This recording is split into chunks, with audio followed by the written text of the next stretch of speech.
Bueno, bienvenidos a todos. Estamos aquí en el canal de Estancia de YouTube y bueno, hoy tenemos un nuevo comienzo.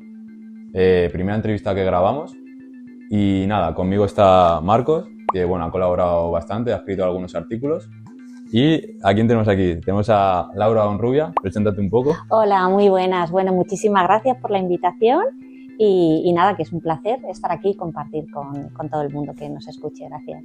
Y bueno, también, bueno, lo primero de todo, gracias por dejarnos un espacio, tu casa. Y bueno, también tenemos, no le veis, está detrás de cámaras a Pablo, que nos ha ayudado a montar todo y Sí. la verdad que es muy profesional. Y nada, coméntanos un poco a qué te dedicas y por qué estás aquí.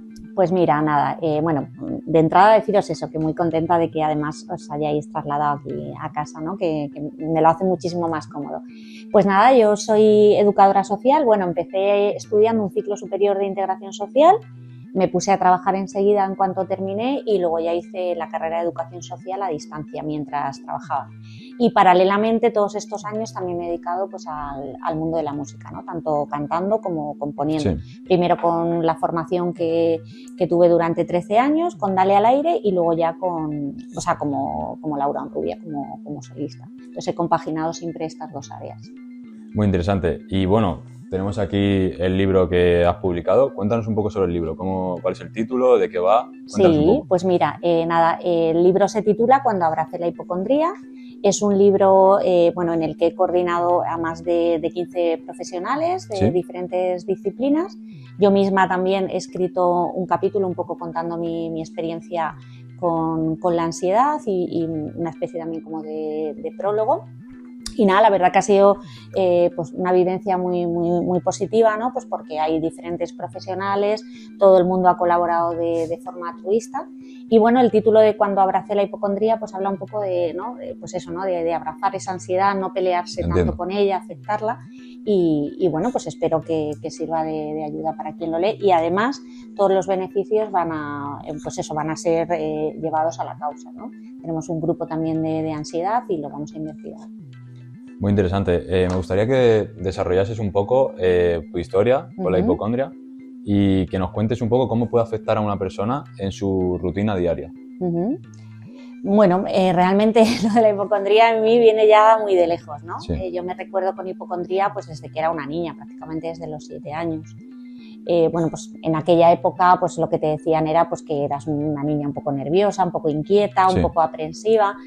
Yo también perdí con mi madre, que en paz descanse, perdí a mi madre, con 3 años y medio, entonces, bueno, como que siempre estaba como muy relacionado, ¿no? Con eso. Luego perdí a mi tío, a mi abuela, ¿no?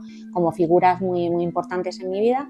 Y desde ahí, desde esa edad, la verdad que recuerdo, pues eso, tener cualquier dolorcillo y siempre darle la interpretación de que era una enfermedad muy grave.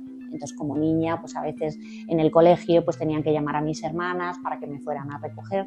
Lo que pasa que en aquella época, pues te decían, oye, dale un jarabe a la niña, ¿no? Pero no se iba más allá. Sí.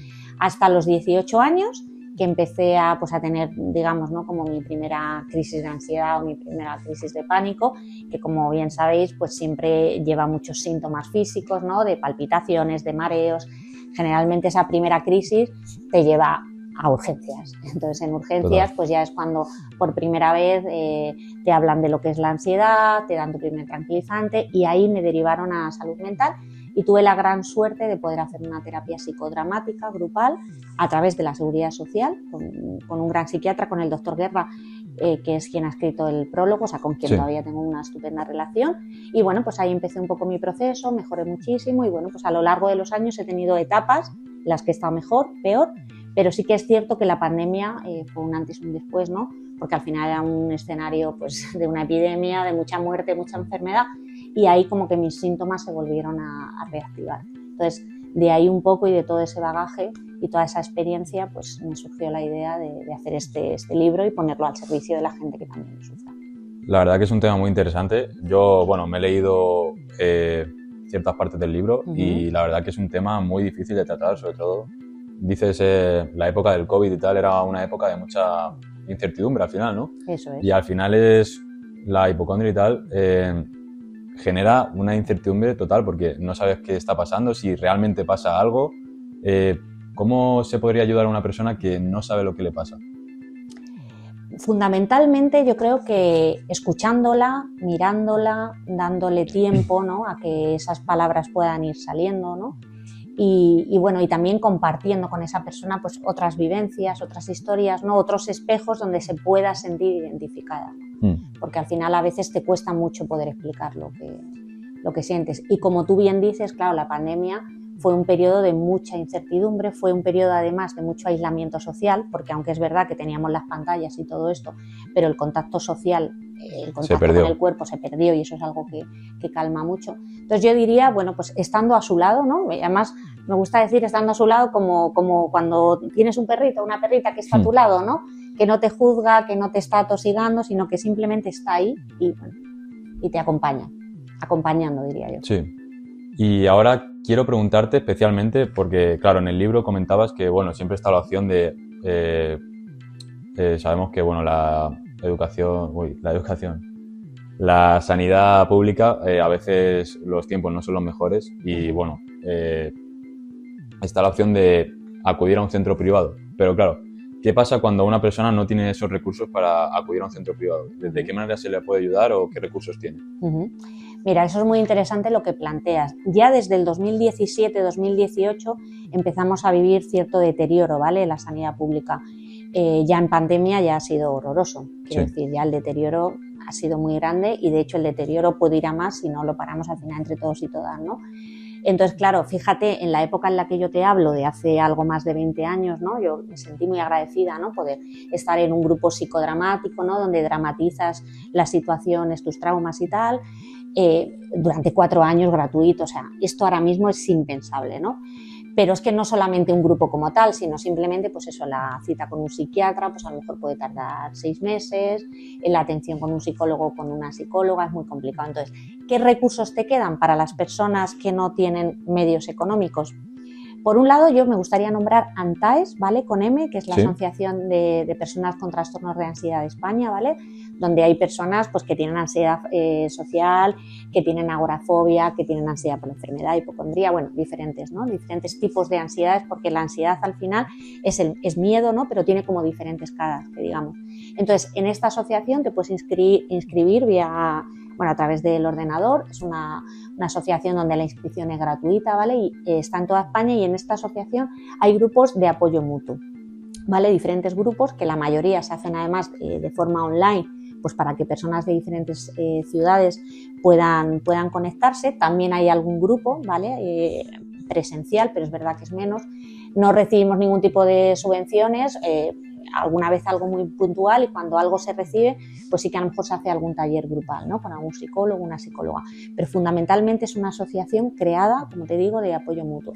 Me consta también que hay, bueno, pues que a veces hay clínicas dentro del mundo de lo privado que tienen una tarifa flexible, ¿no?, que se ajustan un poco también a la economía de la persona, ¿vale? Por ahí hay diferentes clínicas, ¿vale?, que también podrían ser una opción. Luego, por ejemplo, aquí en Madrid, en el Ayuntamiento de Madrid, están los centros de salud comunitaria, que son unos centros también muy interesantes, que no todo el mundo conoce, donde también hay un psicólogo o una psicóloga, que también por ahí, bueno, pues puedes ir, ¿no?, porque además en este tipo de centros se hacen talleres, a lo mejor lo hace la enfermera sobre la ansiedad, todo un poco esto, ¿no? Y luego yo diría la parte comunitaria, ¿no? Lo que es la parte comunitaria, yo creo que es muy importante. Nosotras, por ejemplo, aquí en la zona de Vallecas, de Entrevías, cerca de casa, por ejemplo, tenemos la Casa de Mujeres. Entonces, bueno, pues en la Casa de Mujeres es verdad que todas somos voluntarias, pero bueno, pues que se hacen grupos, hay una psicóloga, hay un grupo de yoga, ¿no? O sea, lo que es un poco lo comunitario. Yo pondría mucho sobre la mesa que eso es algo que nos puede ayudar, ¿no?, sobre todo en este tipo de circunstancias. Totalmente, yo lo veo, o sea, es crucial, sobre todo no sentirse solo, decir, hay gente que está igual que yo, y hacer actividades, como bien dices, está muy interesante. Y por último, para dejar zanjado el tema de la hipocondria, ¿cómo puede una persona, en la sociedad que vivimos, de que estamos con pantallas todo el día, echando mano de internet, cómo puede una persona encontrar el equilibrio entre, bueno, o no encontrar el equilibrio, sino seleccionar la información que pueda adquirir a través de internet para no agravar su situación como tal? Muy bien, esto es un punto muy importante. De hecho, en el libro hay un capítulo específico que habla de lo que se llama la cibercondría, ¿no? Entonces, claro, ahí te explican, ¿vale?, cómo la información en Internet al final está puesta de tal manera, ¿vale?, los algoritmos, para que al final te salga lo más grave, digamos. Es decir, que tú pones manchita de no sé qué y te sale cáncer, melanoma de no sé cuánto, ¿no? Además, ¿qué ocurre? Que aparte de salirte eso, tú ya estás en un nivel de activación, ¿vale?, muy fuerte, con lo cual, claro, tu mente, que está en modo supervivencia, se va a ir hacia esa información, es decir, que ya de forma orgánica tú vas a ir hacia la información que te pueda, digamos, salvar, ¿no? Y además, a nivel de algoritmos, está puesto así.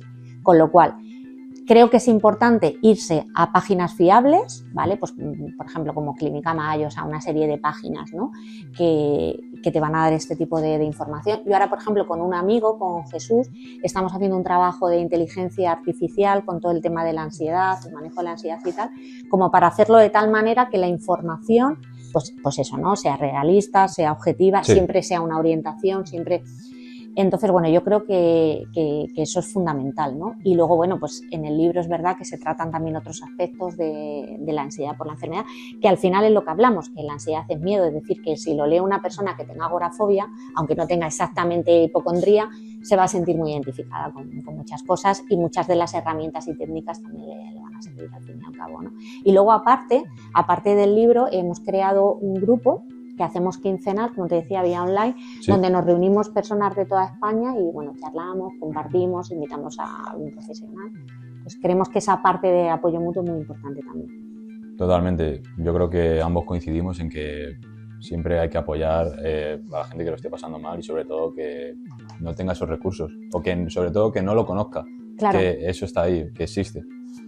Claro, es que además, te comento, perdona, es que, o sea, el doctor Google, que llamamos cuando tienes ansiedad, sí, pues es que al final recurrimos todo el mundo a él, o sea, quiero decirte. Entonces, claro, hay que tener muchísimo cuidado con eso, porque además a veces la ansiedad pues va un poco con esta compulsión de querer saber, de querer terminar con la incertidumbre, y a veces lo que te encuentras es mucho peor de lo que... Entonces, todo lo que pueda ser ir pues a tu médico de familia, a tu entorno y tal, yo creo que es mucho mejor que meterte en el ordenador. Total. Pues nada, enhorabuena por el libro, porque Muchísimas está gracias. bastante bien. Y nada, podéis encontrarlo en Amazon, cualquiera que le interese el tema o que quiera simplemente leerlo, está en Amazon, ¿verdad? Sí, efectivamente, está en Amazon, ¿vale? Lo pueden adquirir tanto en ebook, que además está muy baratito, 3 euros, y si no en papel son 12 euros. Y bueno, pues yo creo que es para cualquier persona que tenga algún tipo de interés acerca de la salud mental, ya sea porque la sufre, porque algún amigo, alguna amiga, algún familiar, también indicado a los propios profesionales, ¿no? Porque hay psiquiatras, hay psicólogos, sí, terapeutas ocupacionales, hay un enfoque desde la propia filosofía, que también es muy importante, ¿no? De cómo vivimos ahora la salud, ¿no? O nuestra corporalidad. Entonces, bueno, pues eso, que se metan por ahí, por Amazon. Queda ahí, cualquiera que le interese lo tiene ahí. Gracias.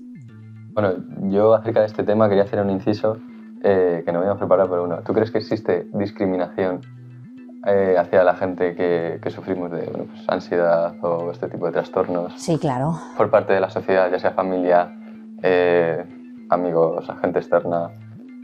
¿Crees que existe?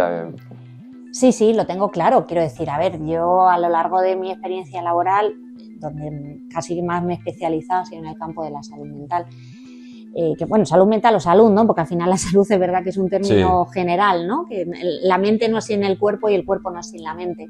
Pero es verdad que de todos los colectivos con los que he trabajado, donde más estigma he visto ha sido en salud mental. O sea, cuando la gente le dices, pues trabajo en un CRPS con personas que tienen esquizofrenia, trastorno bipolar, la gente pues te dice, ay, no te da miedo, no te va a pasar nada, ¿no?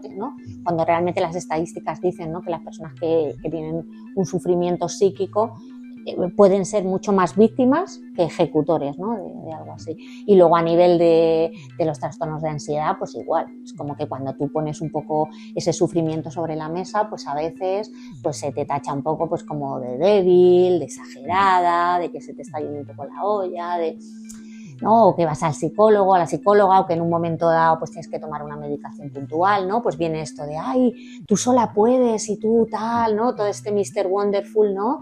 Que sale mucho por las redes sociales, ¿no? De si tú quieres, puedes, tal. No, eso no funciona así, no tiene nada que ver con eso. Yo sobre todo ahora, yo es que he escuchado comentarios de que está muy de moda, ¿no? Como ahora, sí que es verdad que mediáticamente se está dando mucha visibilidad, pues eso, comentarios después de todo tipo de que está de moda, ¿no? De que... Pues todo eso. Sí, sí. Bueno. Y que esté, no, muy interesante, o sea, que esté sobre la mesa es muy importante, que se ponga, pero es muy importante que se trate bien. Es decir, pues eso, que no se estigmatice más, que no se patologice más también, porque es muy importante y esto me gustaría dejarlo claro. También muy importante no patologizar lo que son los malestares de la vida diaria.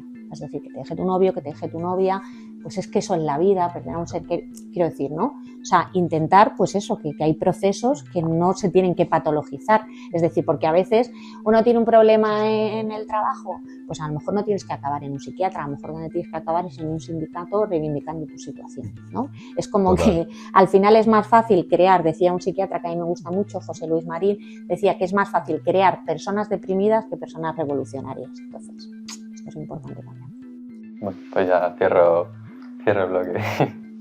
Y creo que, bueno, interesante, ¿no? Hablar de esto. Yo ahora quiero hablar de tu vida profesional. Sí. Que sabemos que trabajas en un centro de menores. El centro de menores de Hortaleza. Bueno, pues que explicas un poco tu papel, tu puesto y eso. Sí, bueno, pues mira, yo en menores, la verdad que ha sido el último colectivo con el que he estado trabajando. Había tenido así algunas experiencias puntuales de educadora de calle y tal, pero como os decía, había trabajado mucho en salud mental, había trabajado mucho en migrantes, había trabajado en mujeres y en adolescentes ha sido un poco esta última etapa, ¿vale? Digamos de los 2 años y medio, en lo público, en el centro de menores de primera acogida de Hortaleza, fundamentalmente con menores extranjeros no acompañados, ¿vale? De 15 a 18 años, ¿vale? Para que os hagáis una idea. En un primer momento podía haber chicos, que eran la mayoría, y chicas también, en menor porcentaje. Y bueno, pues también a estos centros pues vienen pues, chavales y chavalas pues, que han sufrido mucho, que han sufrido algún tipo de abuso en su familia, de maltrato, ¿no? Aparte de menores extranjeros. Bueno, mi experiencia en general ha sido muy positiva, o sea, me ha encantado trabajar con los chavales y con las chavalas. Creo que hay muchísimo racismo y que hay muchísimas ideas de que estos chavales vienen a delinquir, a no sé qué, no sé cuánto. No digo que en un menor porcentaje no ocurra, ¿vale? Porque puede ocurrir que a veces algún chaval sale, quita una cadena, lo que sea, pero en su gran mayoría son chavales y chavalas que estudian, que trabajan, que aprenden el idioma con una facilidad que a mí me deja alucinada y que aporta muchísima riqueza cultural a nuestro país y muchísima mano de obra, ¿no? Que al final sí que es cierto que, bueno, pues que es complicado, que a veces pues ves que las estructuras de trabajo pues no te terminan de convencer, te das cuenta de que hay ciertas violencias estructurales o institucionales que, bueno, pues que hacen complicada un poco al final tu labor, pero bueno, yo siempre me he basado en creer en ellos y en ellas y en lo que más me ha llenado, sin duda. Claro, porque hablabas de la violencia, ¿no? Del racismo, porque vamos, yo tengo entendido que intentáis hacer con muchas actividades de inclusión con estos menores y que muchas veces pues tenéis pues ciertas situaciones problemáticas con gente ajena, ¿no? Pues que, bueno, que al sufrir, ¿no? La sociedad un poco de desinformación, por así decirlo, pues muchas veces nos creemos cosas que no son. Claro. A veces eso ocurre, ¿no? Cuando planteas hacer alguna actividad en el barrio, pues generalmente te encuentras los dos polos, es decir, o gente majísima que está súper dispuesta, o gente que enseguida es como, bueno, ya estáis viniendo a los centros culturales, a llenar los centros culturales de chavales, que nos molestan, que no nos dejan escuchar, este tipo de cosas, ¿no? Sí que es verdad que hicimos un proyecto muy bonito que se llamaba Otra Mirada, que era una canción donde los propios chavales y chicas del centro pues escribían la letra, es un rap y en ese proyecto pues intentamos hablar precisamente de esto, ¿no? De intentar sensibilizar, de intentar cambiar la mirada, de intentar ver al otro como alguien que nos puede aportar, ¿no? No como alguien que nos quita, sino como alguien que nos puede dar. Y la verdad es que fue un proyecto muy bonito donde los chavales grabaron en el propio centro a través de Sankara Project, que vinieron también, nos dieron un pequeño concierto ahí en el centro y gracias a David, pues nada, montó allí un pequeño estudio y al principio era como, ya verás, van a romper los micrófonos, ya verás. Pues no, los chavales fueron súper respetuosos, hicieron su rap, les encantó, grabamos un pequeño vídeo y además nos hicieron un reportaje en el periódico de Hortaleza, con lo cual eso sirvió para también de alguna manera dar otro tipo de imagen. Pero este tipo de proyectos yo creo que tendrían que estar más apoyados de lo que a veces están apoyados por las propias instituciones. Que sí, muchas veces nos quejamos de que no se incluyen en la sociedad. Si luego no damos pie a que se inserten, pues mal vamos, no va a ser la rueda. Quería traer el tema de subvenciones, violencia estructural, todo lo que ha pasado también recientemente, ¿no? en Badajoz con el asesinato de una compañera, ¿no? en el centro de menores. Que al final, al tener pocos recursos, pues se pueden dar ciertos casos que, bueno, que nos enteramos ya cuando es demasiado tarde, ¿no? Sí, esto ha sido pues un hecho muy lamentable, muy lamentable, que tristemente no nos ha sorprendido tanto porque sabíamos que en cualquier momento esto podía pasar y que nos podía pasar a cualquiera en determinados momentos, ¿vale? Es verdad que yo en el centro de acogida ahora mismo no, porque es un equipo donde hay seguridad, donde hay más compañeros, compañeras, no lo suficientes, ¿vale? Porque el centro de menores de Hortaleza lleva ya muchos meses de sobreocupación, lo cual hace que no podamos tener una asistencia a los menores ni unas condiciones laborales óptimas, pero volviendo al tema de la compañera, ha sido una desgracia muy grande porque efectivamente es inexplicable y se lleva luchando mucho tiempo que un compañero o una compañera esté sola en un recurso en un recurso de estas características. Es decir, vosotros imaginaros, o sea, a veces los padres con un adolescente y son dos dicen, ay, no puedo, ¿no? Y hablamos a lo mejor de una familia más o menos estructurada, normalizada, ¿no? Pues claro, la gente dice, ay, 4 menores son pocos. No, no son pocos, son muchos porque además son menores que tienen un perfil muy conflictivo y que están en un piso además de medidas judiciales, es decir, que ya ha habido una serie de delitos que han podido ser recurrentes. Entonces, bueno, pues esto al final de lo que habla es de la precariedad laboral, ¿no? La precariedad laboral mata y esto ha sido así, tristemente es así, pues porque Belén estaba sola, porque no tenía ningún medio de seguridad, no tenía un botón antipánico, no tenía ni siquiera por un walkie para comunicarse con ese otro compañero vía más directa que estaba en otro piso y además nos consta que era una situación que se estaba denunciando, entonces ha sido una desgracia muy grande. Entonces yo creo que es muy importante no poner el foco en la criminalidad de los chavales, o sea, los chavales lo que han hecho es horrible, tendrán que ser juzgados por Fiscalía de Menores y tener, por supuesto, sus consecuencias, pero hay que hablar de la realidad que está por debajo, que es que hay una precariedad laboral impresionante, falta de recursos, de personal, que no nos dejan hacer una intervención educativa. Entiendo. ¿Quieres aportar algo? No, me parece que lo has dicho muy bien. La verdad no puedo decir nada más del tema y es lamentable, ¿no? Que se empiecen a tomar medidas cuando ya ha ocurrido. Y nada, la precariedad, lo que dices, la precariedad mata y bueno, luchar un poco porque cambien las cosas. Es triste que tenga que ser así, pero al final es la manera, ¿no? O sea, no es la manera, pero quiero decir que al final el progreso y que cambien las cosas es la manera, es el camino que tomar. Eso es. De hecho, bueno, me imagino que sabréis que hubo una gran concentración aquí en Madrid y en el resto de ciudades de España. Hablan ya que, bueno, que desde la consejería, tal, bueno, que va a haber ciertos cambios, entonces confiamos en eso. Mañana mismamente también hay una concentración aquí en Madrid a las 12 por los servicios públicos. Y hablamos también eso, ¿no? De que es muy importante que los servicios sean públicos, que no se externalicen a empresas privadas que al final, pues eso, van por el pliego al menor presupuesto y que ocurren este tipo de cosas. Total. Y bueno, quiero volver un poco al tema del arte y las iniciativas que hacéis con los jóvenes, porque, bueno, yo a mí me gusta bastante el mundo del rap y tal, y bueno, vi a Elio Tofana hablando, no sé si sabes quién es. ¿A quién, perdón? Elio Tofana.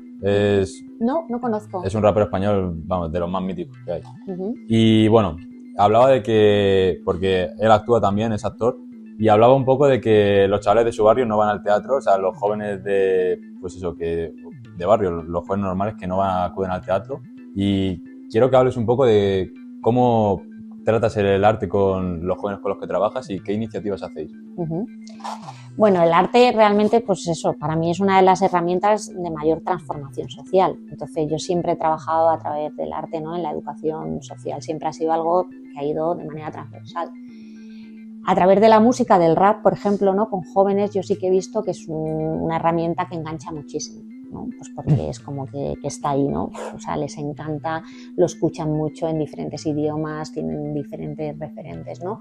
Entonces, bueno, les llevas la música, ¿no? Yo, por ejemplo, cuando estaba en el centro y tal, lo que hacía era pues llevar la guitarra, entonces me ponía a tocar alguna canción y tal, ellos te escuchan, ¿no? Son respetuosos, les gusta, oye, mira, tal, os voy a tocar un tema propio, guay. Sí. Pero luego ellos enseguida quieren, pues eso, su rap, sus cosas. Entonces, bueno, pues en cuanto les llevas una base o en cuanto les dices, bueno, mira, ¿cómo harías tú la base y tal? Pues enseguida se implican muchísimo. Entonces, creo que es un lenguaje que les hace sacar a veces lo que no son capaces de expresar con palabras y que a veces a lo mejor no lo expresan, pues eso, portándose mal, haciendo no sé qué, ¿no? Porque a veces no son capaces de expresarlo de otra manera o no son capaces de pedir ayuda o reivindicar de otra manera. Entonces te das cuenta que cuando le das un boli o un lápiz a un chaval y se pone a escribir, pues de ahí salen pues un montón de vivencias, de traumas, de cosas buenas también. Entonces, bueno, yo creo que es una herramienta súper potente. Ellos estaban súper orgullosos de escribir, de grabar, de verse luego en el vídeo, verse reconocidos. El aplauso, ¿no? Al final el aplauso es algo que te ayuda mucho porque te reconoce, ¿no? Entonces, sí. Pues la verdad es que me parece un trabajo. Yo he trabajado mucho siempre con la música en todos los colectivos, en salud mental, con personas con esquizofrenia, con personas que estaban muy, muy malitas, y la verdad es que siempre es que es fabulosa la música. Pero con chavales ayuda mucho. Y esto que comentabas del tema de los teatros, de los centros culturales, de tal, claro, pues es que a veces esa oferta no termina de llegar. Porque a veces, por ejemplo, yo que canto mucho en centros culturales, pues a veces está como más enfocado pues a las personas mayores. Sí, total. Entonces el tipo de concierto que se lleva o el tipo de teatro que se lleva está más enfocado ahí, que es maravilloso, pero creo que también debería de abrirse también pues a la gente joven, ¿no? Para que la gente joven pues pueda ir a esos espacios, se haga también con esos espacios, porque esos espacios son públicos y esos espacios son de todo el mundo. Entonces... No, precisamente de todo el mundo y sobre todo independientemente del barrio, de la zona, de los recursos que se tenga, de que el arte no se convierta en algo que sea elitista como tal, no acercarlo a eso. Y nada, eso está muy bien, sobre todo lo que dices del rap y tal, al final es un género de mucha denuncia social y de expresión social, para intentar un poco cambiar las cosas y expresarse lo que vives y las cosas que no están bien. Entonces me parece una iniciativa que está es perfecta para que puedan expresarse de una manera que realmente les ayude y sobre todo que al final es arte y eso engrandece a las personas. Claro, es que mira, si lo piensas, no todo el mundo puede tocar el cello, porque no todo el mundo tiene acceso a un cello, ni al conservatorio, ¿no? Entonces, claro, o sea, yo mismamente, por ejemplo, cuando era pequeña, pues de una familia obrera, muy tal, pues hasta que pude tener una guitarra, hasta que ya luego de mayor me pude apuntar a clases, no había esas opciones, no te podían pagar esas clases. Ahora, afortunadamente, es verdad que a través de YouTube, de Internet, tal, puedes aprender también. Pero claro, hay chavales y chavalas que no tienen acceso a eso, al cello, al conservatorio y tal. Entonces, al final, yo creo que el rap es un género, pues eso, muy urbano, que con un papel y con tal, que la base la puedes hacer de forma sencilla, ahora cada vez hay más tecnologías. Entonces, bueno, yo creo que hace accesible la cultura y el arte y además es una forma de reivindicar, pues impresionante. Totalmente. Relacionado con el tema de la música, en tus canciones tratas bastante el tema de la defensa de los derechos de la mujer, tiene bastantes mensajes en contra del racismo, la xenofobia. Cuéntame un poco cómo puede ayudar eso a la gente y sobre todo cómo se pueden combatir esos discursos de odio que pueden infundir ciertos sectores de nuestra sociedad. Pues por un lado, pues eso, no hablando tanto de estos discursos de odio nosotros mismas, ¿no? Porque al final es verdad que sin querer somos altavoces, ¿sí? Y dándole más espacio a estos discursos que son mucho más pues del respeto, de la convivencia, de la empatía, creo que a eso se le da poco altavoz en general. Entonces, por ejemplo, una entrevista como esta es maravillosa porque le estamos dando espacio a eso y voz.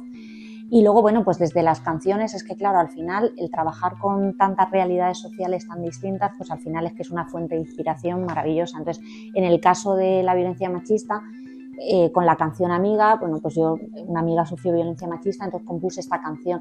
Y esta canción pues ha servido, pues por ejemplo, he dado actuaciones a lo mejor, por ejemplo, con mujeres víctimas de trata, donde hemos trabajado a través de esta canción, diferentes conciertos en centros culturales, o sea, y es una canción que me han llegado, pues mensajes, la verdad, que me han llegado mucho, ¿no? Que dices, joder, por esto hago música, ¿no? Cuando una persona dice, una mujer en este caso, ¿no? Pues fíjate, me he sentido reconocida, me da aliento, me da más confianza esta canción, ¿no? Entonces, bueno, pues yo creo que para eso hacemos música, para transmitir algo. Y aunque le llegue a una persona, pues ya es suficiente. Y con el resto de temas igual, ¿no? Pues tengo la canción de Barrio Diverso que habla sobre el tema de la migración, o sea, un montón de está canciones. Grabada en Torrejón. el barrio San José, bueno, sí, está muy bien. Sí. Representada a Torrejón de Ardoz y barrio San José, que bueno, tenemos relaciones por ahí que lo hacen especial. Sí. Y bueno, por último, quiero leerte unas declaraciones que tienes en una entrevista que es de 2014. ¡Wow! A ver qué me sacas. 11 años. Madre mía. Y dice lo siguiente. Hablas sobre el tema del problema de la vivienda, muy importante, hace 11 años, o sea, 2014. Y bueno, dice lo siguiente, dices, pertenezco a una generación en la que el acceso a la vivienda se ha convertido en un lujo solo para unos pocos. Los jóvenes luchamos por ser independientes, por tener nuestra propia casa, pero la verdad es que son muchas las trabas. Cuenta un poco cómo ha cambiado la situación, porque está igual o peor. Cuenta un poco cómo está la situación y cómo se puede, o sea, qué se le puede decir a un joven, por ejemplo, con el que trabajas, y decirle cómo se le puede ayudar.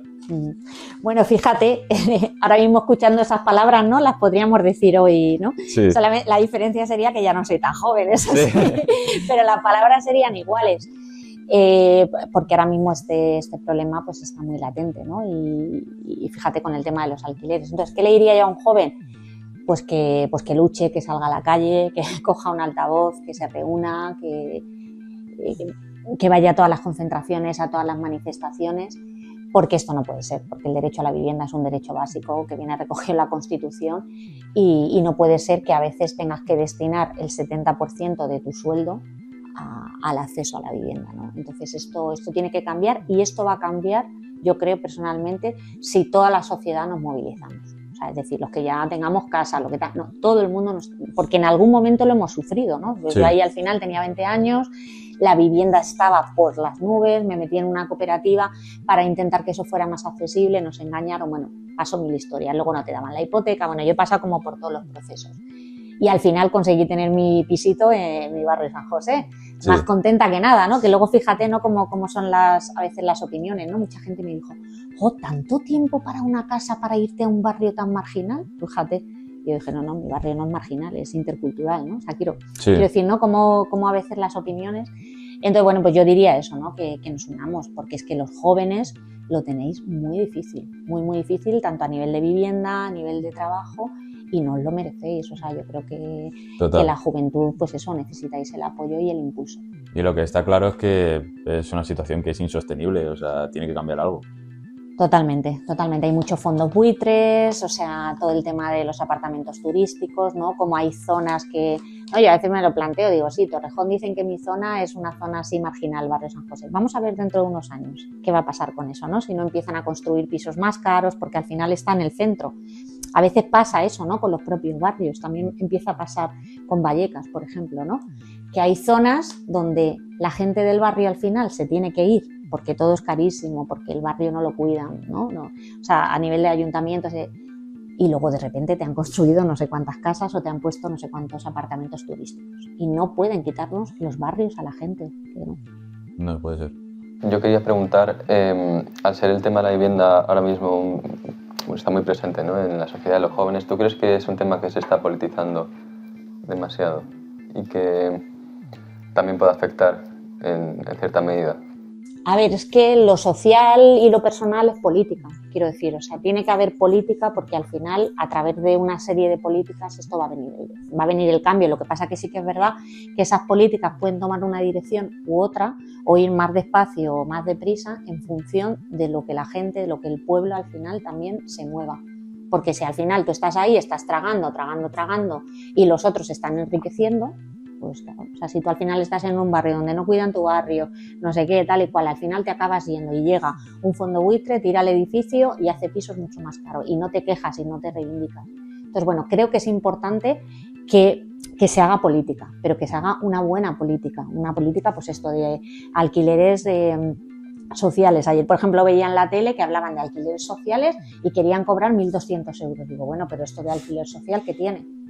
¿No? Entonces, bueno, ajustarlo más a la realidad de las personas. Claro. No, y eso, y que, bueno, que se ven muchos discursos radicales, ¿no? Por así decirlo, con toda esta situación que al final yo creo personalmente que perjudica mucho a la gente que lo sufrimos, ¿no? Que bueno, que dentro que somos gente joven, pero al final afecta a toda la sociedad. Claro, porque además es que a veces se da como un discurso muy capitalista donde si tú no tienes lo que quieres es porque no te esfuerzas. Y entonces, claro, al final eso es un mensaje muy culpabilizador. Es un mensaje donde te dejas solo, porque claro, no lo consigo porque no me esfuerzo. No, eso no va así. O sea, realmente tiene que haber una estructura social que te impulse, ¿no? Y una estructura política que te dé esos apoyos, no dejarlo en un problema individual, ¿no? Pues como hacemos a veces con el que tiene problemas de precariedad laboral, no, este es un exagerado, no.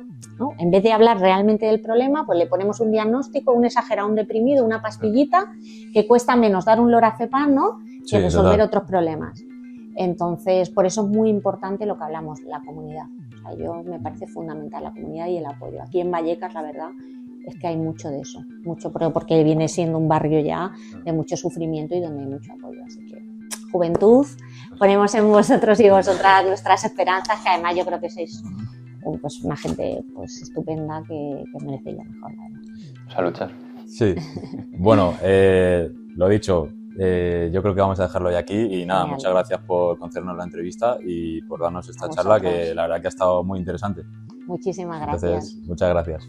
Un besito para todo el mundo y gracias al compañero por estar ahí detrás de la cámara. Un saludo, bueno, dar gracias a Laura por darnos la entrevista, concedernos su lugar, a Marcos también y a Pablo, que está ahí, es el más profesional, es el que más ha trabajado. Pues y nada, un besito. Nos vemos en la próxima entrevista. Muchas gracias, chao.